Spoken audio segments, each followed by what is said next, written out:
The only thing that we can do right now is to make sure that our soldiers are getting everything necessary from the humanitarian standpoint and from the weapons standpoint, and not push public pressure on them saying, okay, when it's going to happen.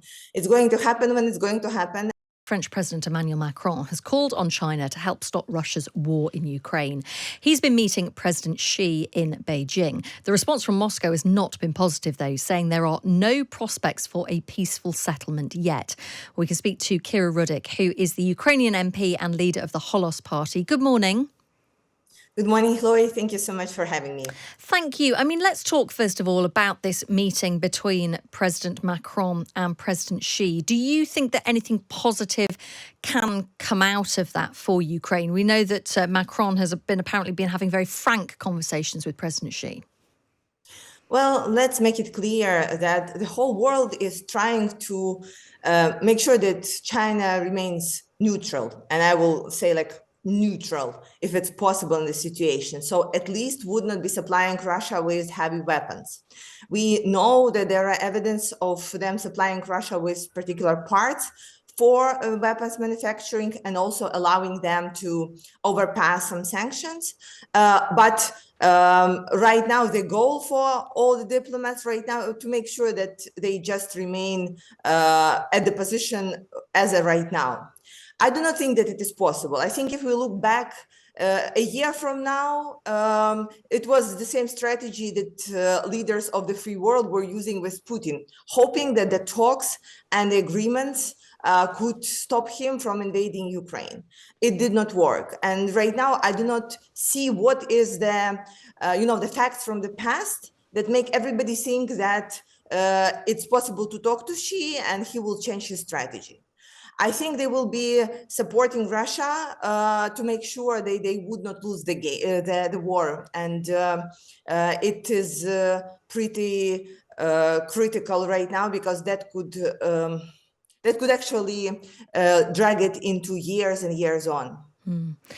We're going to be talking to our correspondent who's been in Bakhmut in recent days on the front line, speaking to Ukrainian troops there. I mean, we were always told about the spring offensive. We know in Bakhmut it's really kind of digging down. There's somewhat of a stalemate. What's your assessment at the moment of how the spring offensive is going?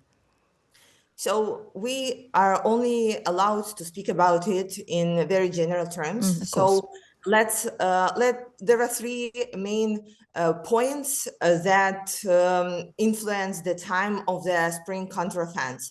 The first one, of course, is the weather. And I can tell you the spring is not actually in Ukraine. We had snow on the ground just last week. Second is the speed of the Western weapons coming into Ukraine. And I know that there are some points that we are still waiting for the logistical issues to be resolved. And the third point is readiness of Ukrainian forces and all the strategic and tactical things being set up properly. On this matter, I think we are doing good. However, there are first 2 points that are still in works. So the only thing that we can do right now is to make sure that our soldiers are getting everything necessary from the humanitarian standpoint and from the weapons standpoint, and not push public pressure on them saying, okay, when it's going to happen. It's going to happen when it's going to happen. And we understand that people who are making these decisions are very smart and have been incredibly successful in fighting for the last year. So I truly believe in them, and I know that they would make the right choice. And we will just have to wait and do everything that we can to support them in whatever the choice would be. It's been reported that an advisor to President Zelensky has said Ukraine would be willing to negotiate with Russia after a successful spring offensive over Crimea. Russia has said, we're not negotiating. Do you think that Ukraine should be negotiating, should get to the position where they are willing to negotiate over Crimea? The main question, again and again, is who or what would be the guarantors of these negotiations and that the agreements will be kept. I do not think that right now there is anybody in the whole world who can say, okay, I would vouch that Putin would keep his part of the bargain. And while we know that, there is no point in negotiating, because the price of this agreement would be less than the paper that it would be written on. We already had agreements with Russia, and look where it got us. So I do not think that before this idea of security guarantees is resolved, there is any point of negotiations, any reason for them, and there would be any result there. Kira Rudik, it's good to speak to you as ever. Thank you. Thank you, and glory to Ukraine.